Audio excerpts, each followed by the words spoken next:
Star Trek Strange New World, Season 3, Episode 3, Shuttle to Kenfori. Yes, I am in a random parking lot reviewing a show that I watched at home on my couch. Don't worry about it. And yes, I'm wearing a Star Wars shirt. Deal with it, nerds. That's not the point, though. Star Trek is back, and I am excited. I would say Strange New World is my favorite of the current running shows, but they've canceled so much. It's the only current show right now. And yes, I know I missed the first 2 episodes. Sorry. Anyways, let's talk about this episode. I'm probably gonna spoil it. I thought this episode was really good. So, with that, let's start with Pike and M'Benga.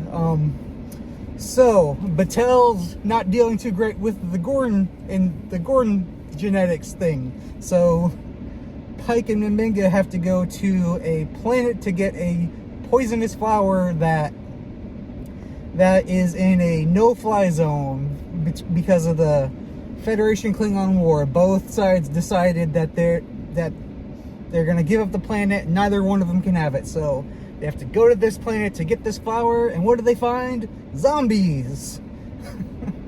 I think it's fun that Star Trek did zombies. And I think it's funny how M'Benga keeps saying, don't call them zombies. And Pike's like, but like, they're acting like zombies. So yeah, they're doing this in Nearly Zombies when Klingons show up. And not just any Klingons. So in Season 2, M'Benga basically cold-blooded murdered this Klingon ambassador. Yeah, because it was related to his time as a Black Ops dude who just murdered a bunch of Klingons during the war, which I really do like M'Benga's character, like, throughout the whole series. Like, remember in Season 1 where he was just a loving dad? I loved that, but, like, then in Season 2 they did the whole past as, like, a Black Ops Klingon killing machine, and, like, I like that too.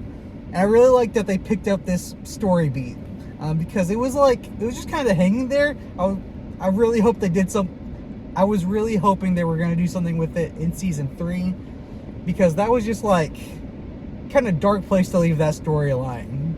But yes, that dude's daughter shows up and she's like, hey, I wanted to kill him. You killed him. Now I gotta kill you. Which is just so Klingon. That's like, hey, you killed my father, but I wanted to kill my father, so I'm gonna kill you. So yes, a very good storyline. It provided some very good action. They're fighting in the middle of a force field that's keeping the zombies out. And yes, I did very much like the Pike and M'Benga storyline in this episode. Let's see what happened on the ship. On the ship, we're dealing with Ortegas, who's very much like still like dealing with stuff from her recent like injuries from the Gorn, as well as her history fighting in the Klingon War. So she's very much on this like, I'm right, everyone listen to me.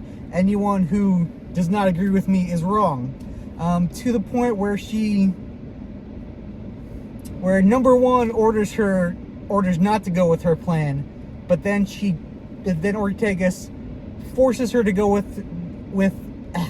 forces number 1 to go with her plan anyways, and endangers the crew, and at the end of the episode gets reprimanded for it. I like how at the end of the episode, when she gets reprimanded, number 1's like, yes, that is a common mistake I would expect from any helmsman, but you don't make those mistakes, so I do not expect that from you, and then she disciplines her. I kind of like that, like, just as a story beat, but also on another level, like, number 1 used to be the helmsman of the Enterprise, and so, like, I like how one helmsman to another, like, notice, like, yeah, no, you don't make those kind of mistakes. I know how you are as a helmsman, so, like, I appreciate it on that level. I don't know if the writers were thinking about that, but I thought about that during that scene. What else happened? What happened with Spock? Spock and Chapel are in sickbay with Batel, and Spock does a mind meld to try to calm her down and ends up punching a nurse. That's about it. That's about it for Spock and Chapel in this episode. Anyways, this Patel storyline has me thinking, like, so we know in the menagerie that Pike, by the time Pike is in the original series, he's alone. Like, he's not with Patel. So, I'm kind of worried, like, is this Gordon thing going to end up, like, either killing her or splitting them up somehow? Or, you know, maybe they could just not be together because he's in a beep chair. So, I don't know. I'm keeping my eye on the Patel storyline, though, because I know we have 3 more seasons to, like, get through this, but by the time we're in TOS, like, they're not together, so I don't know. We'll see what happens.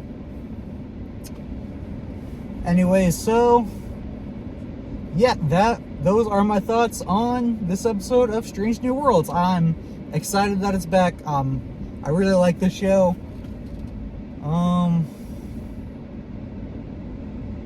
Yeah. I'm not gonna rate it because I don't rate TV. I just don't, like, I don't even on my podcast. Speaking of which, if you watch this video, you probably like Star Trek. And if you like Star Trek, you should listen to my Star Trek podcast, Tomorrow is Yesterday, where I review episodes of Star Trek with my best friend David Moss and my wife Ryan Couch. I'll put links in the description. Live long and prosper.